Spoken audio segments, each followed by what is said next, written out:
Hariam children, good morning. Today I am going to discuss about chapter 1, computer hardware components. Children, you know that this is the age of electronic revolution where computers, Android mobiles and internet are an integral part of our lives. So a computer system, so you can see this is a computer system. So computer system is an electronic data processing machine which accepts data and instruction through an input unit. It has the ability to process data into meaningful information in the desired form. It mainly consists of hardware and software. So let us discuss about hardware. So these are all about your hardware components. So what do you mean by hardware? So hardware is the physical components. So all input and output devices, storage devices, controlling and processing units are hardware. So let us see. So this is your keyboard. This is your monitor. This is mouse. This is the hard disk.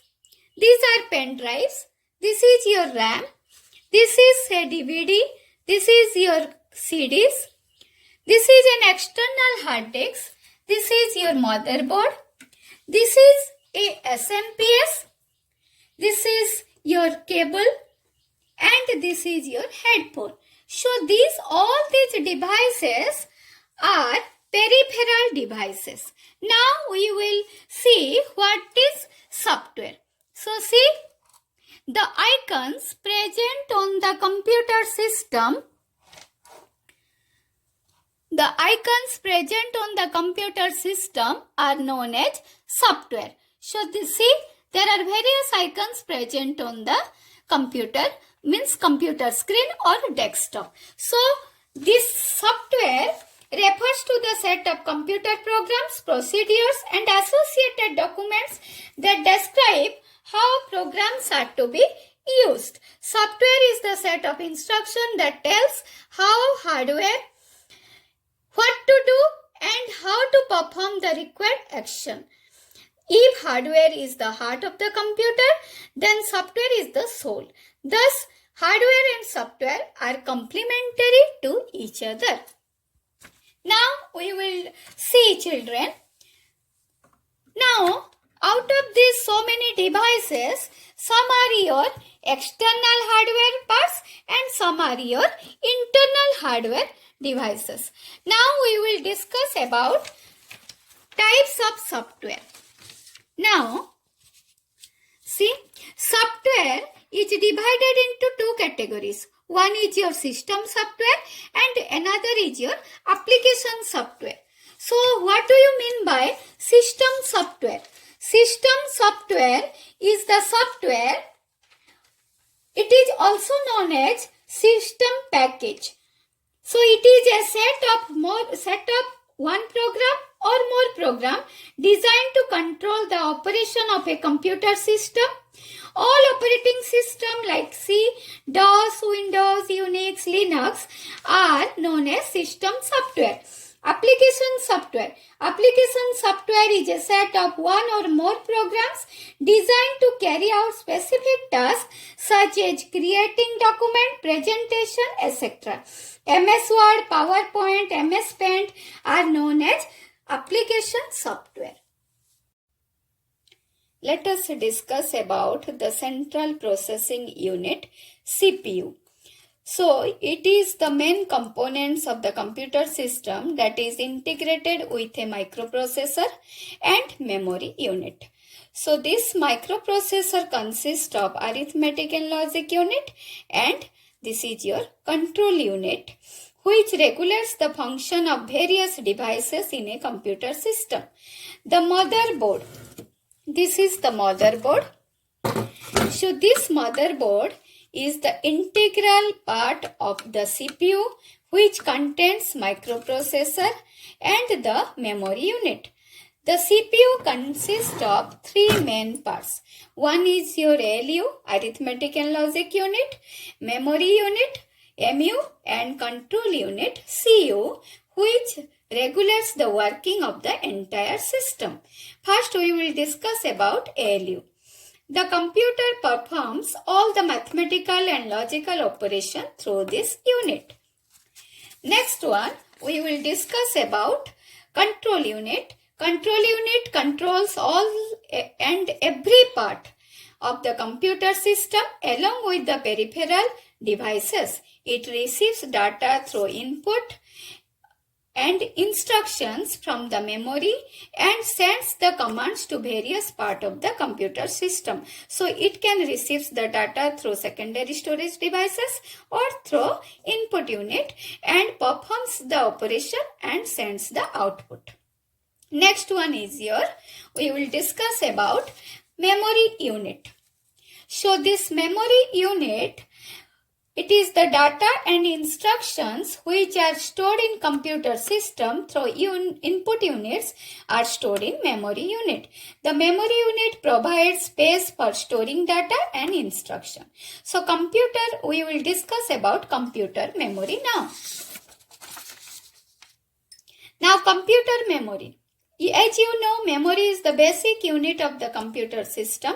So memory is divided into two types, that is primary memory and secondary memory. Again, primary memory is divided into RAM, random access memory, and ROM, read-only memory. Secondary memory, that is optical disk, hard disk, and flash drive. Let us discuss about primary memory. So primary memory is divided into two categories. One is your RAM, that is random access memory, and ROM, read-only memory. So what is RAM? So RAM is the place in a computer where the operating system, application programs and data in current use are stored. When we turn off the computer, the data or information stored in RAM is lost. It is called random access memory because the data can be accessed directly from any storage location. Here we can read the data as well as write the data. Now we will discuss about ROM. So in ROM, data can be read but data cannot be written on it. The programs stored are not erased when system is switched off. It mainly consists of BIOS, basic input-output system, and POST, that is power on self-text, etc. Now, we will discuss about secondary storage memory. Now, secondary memory.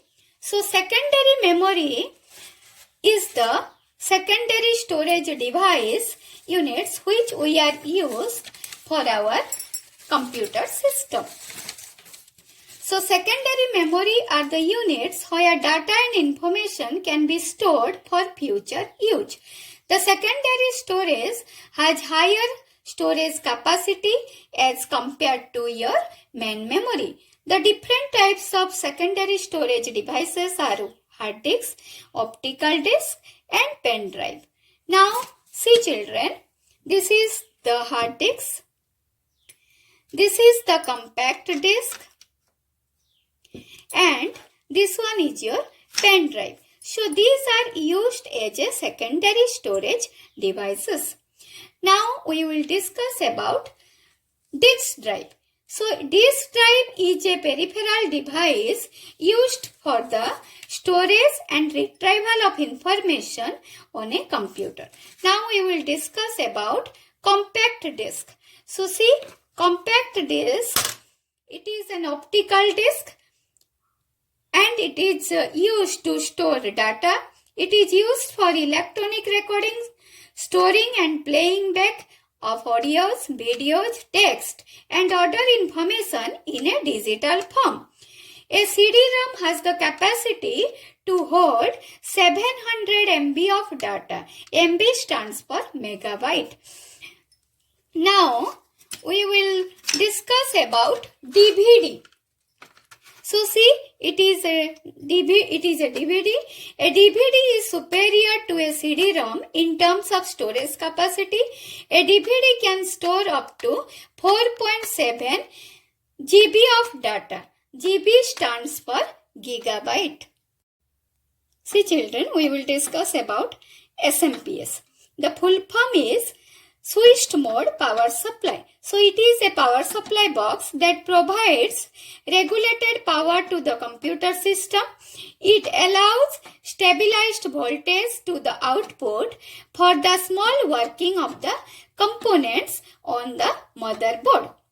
Now we will discuss about motherboard. Already you have seen motherboard. Now again I am showing you the motherboard. So see, this is the structure of the motherboard. This is the structure of the motherboard. Here ports are connected. Here RAM slots are placed. This is the area for the microprocessor chip. And this is the area for the internal fan. So this is the structure of the motherboard. So motherboard, what? It is the main circuit board which allows the power allocation to the CPU, to the RAM and other hardware components of a computer. Now we will discuss about ports. So see children, ports are the connecting nodes. As you know, ports are the connecting nodes to interface the peripheral devices with the processor. So, you can see this is the serial port. Data can be connected serially. This is the parallel port. Here data can be connected parallelly, and this is the USB port. Now, this serial port, 9 pins are available, and it is basically used to connect mouse and modem. Parallel ports, it is 24 pins are connected, and these parallel ports basically used to connect scanner, printer and hard disks. And as you know, the USB ports are used to connect your pen drives. Now, we will discuss about your modem. So, modems are the device which convert digital signals to analog signals. That's why the full form of modem is modulation and demodulation. Now, these modems are of 3 types. One is your internal modem, external modem and USB modem. Internal modems are connected internally inside the cabinet. Then external modem are the external devices which are attached to the computer system, and USB modem, you can see this is an USB modem, and USB modem it needs no power supply. So this USB modem can be connected to the computer using the USB port. These small portable USB modem do not require power supply. So hope children you understood the chapter thoroughly. Okay, hurry.